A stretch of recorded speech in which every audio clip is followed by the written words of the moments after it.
My name is, as somebody may have told you, Fairbanks, Douglas Fairbanks, Jr.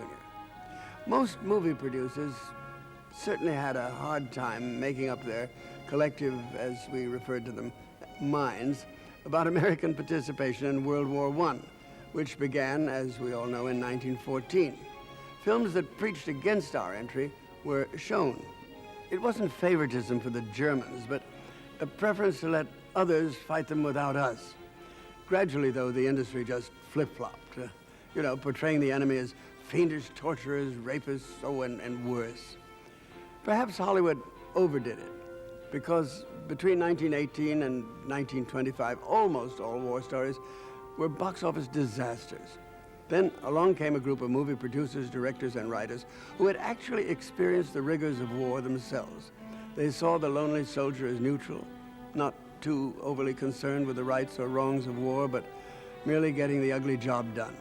But movies could only sustain interest in ground fighting for only a few reels. So one day a writer came up with a line of dialogue like this. Commander, you cannot send a lad like him up in a crate like that. It's sure death. And the box office magic of airplane combat was born right then and there. Suddenly, spectacular action sequences showcased flimsy-looking aircraft piloted by daring stuntmen. Aerial dogfights heightened pictorial excitement. This dazzling display of motion picture air power might lead some to believe that the airplane truly affected the outcome of World War I. Now, history unfortunately shows that it did not. The air war did, however, greatly affect box office receipts, and true to form, that was all that mattered in Hollywood, in war or in peace. And now, Hollywood Knights of the Sky.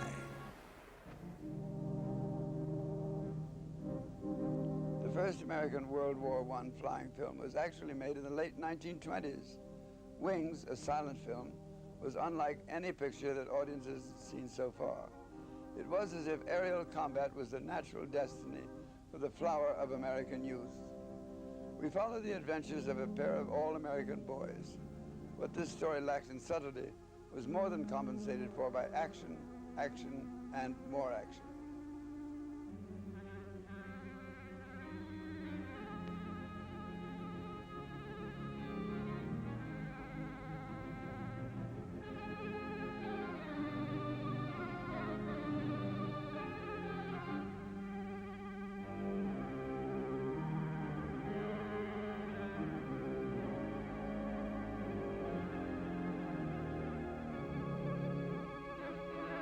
The impact of Wings was not lost on makers of subsequent World War I adventures. What we see here for the first time appears again and again in subsequent films of this type. The hero in the cockpit, filmed from the prop, became obligatory, and henceforth we know he has arrived at the very brink of disaster when enemy bullets ventilate his fuselage.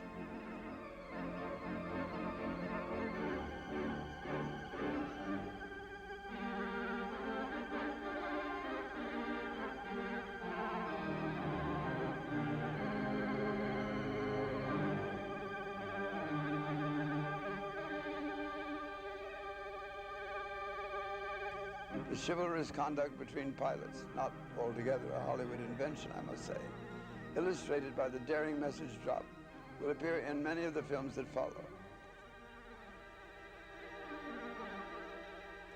Incidentally, my father, Douglas Fairbanks Sr., as first president of the Academy of Motion Picture Arts and Sciences, presented the very first Academy Award for the Best Film of the Year to Wings.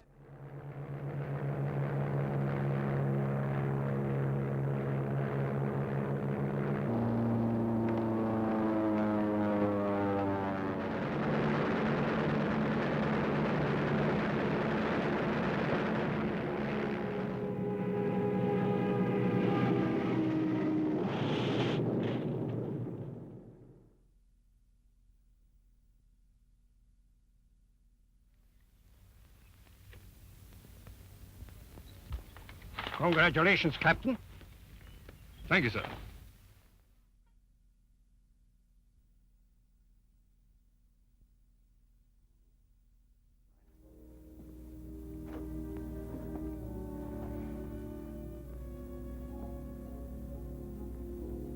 Oh, Vernon, how long do you think it will go on? I don't know. Nobody seems to know. Is it terribly dangerous in those planes? I mean, worse than in the trenches? Darling, we said we wouldn't talk about it tonight. At a time like this, it takes courage to stick to one's principles. I'm not crazy about the idea of throwing myself away for nothing. Why won't you go? Nancy, dear, I've told you. I just don't like the idea of killing my fellow man for something that I'm quite sure that he hasn't done. Sort of a moral scruple. Moral scruples. This is no time for moral scruples. Everyone must make his sacrifice now. What are you in the face of the suffering of the world? How can you think of yourself? How can you refuse to give whatever you have? I wonder where Helen is. She should be here by this time. How do you do, sir? There she is. Don't point, it's rude. Oh, Helen. Roy! Tariffs and queer places to visit. They don't mean much to you till you get tied up with them through people. I thought the war was silly, too. Never believed in it till now. Does that mean you're going in? If they'll let me. I was telling your reporter about aviation. You shouldn't have come. I know. Now you take the two-seater I was flying yesterday. Wing area, 40 square meters. With a wing loading of 25 and 2/10 kilograms per square meter. Power loading, 5 and 7/10 kilograms per horsepower. Ceiling, 4,500 meters. Gas consumption, 26 liters every hour. Oh, quite a place you've got here. Well, it was yesterday. After all, it's tomorrow that counts, or better still tonight. From now on, I'll be here every moment. What's going to happen to that war? I'm afraid that'll have to struggle along without me.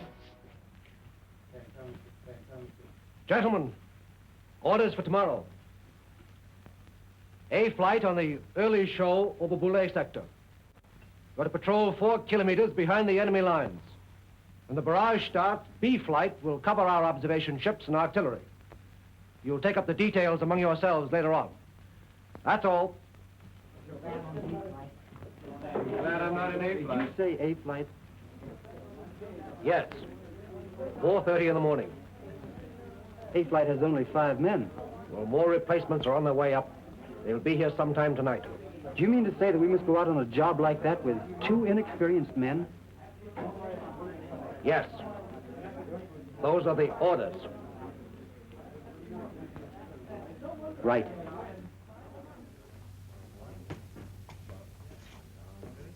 All right, what is it? A flight has only got 5 men. More replacements are on their way up.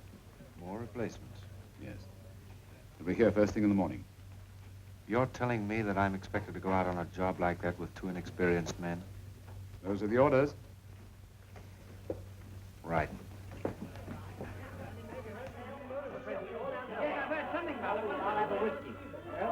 Drink honey in front. Maybe the last. Go to the devil with a full belly, say I. Right-o. I say, Courtney, you remember Griggs of the 37th? He was killed the other day over at Allenville. Wings came off an SE. Too bad. I'll never forget him at ground school on his solo flight. He cracked up plenty of planes after that. Do you remember the time when he pancaked on that house in the early morning and found himself hanging upside down staring into the girl's bedroom? She opened the window and bashed him in the eye. Courtney, do you remember Griggs in the 37th? Griggs, yes. He was killed the other day near Allensville. Pulled the wings off an FE. Was he? I hadn't heard. I'll never forget Griggy's first solo flight. You remember that time he pancaked on top of that house in the early morning and found himself hanging upside down looking into the girl's bedroom? Yes. And she opened the window and bashed him on the nose. Oh, you're not going to play that again, are you? It's a beautiful thing. No. It makes me want to cry. Yeah, me too. Who did that?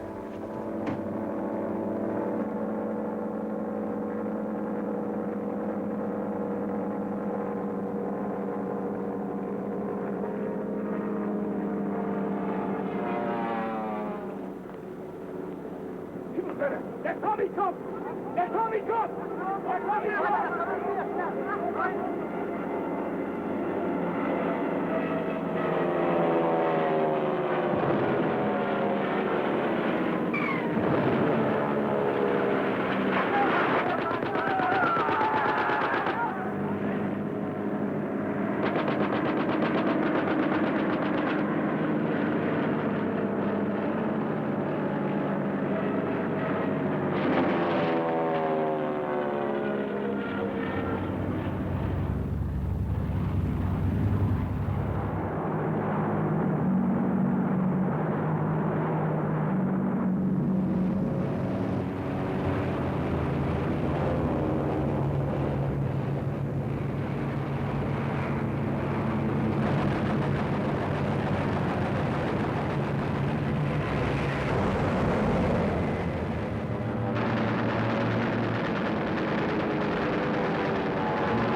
steady.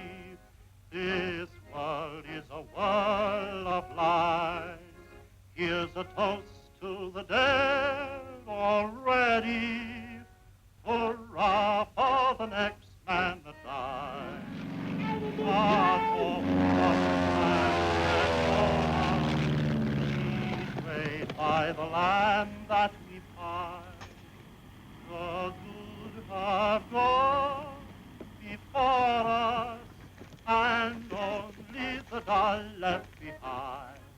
It is death. It means a very bad this afternoon. What of all these deaths? Died in this war and are going to die in future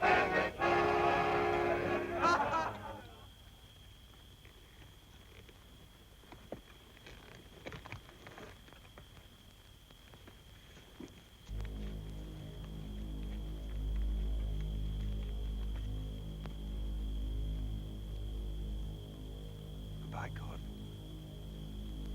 Come along, sir.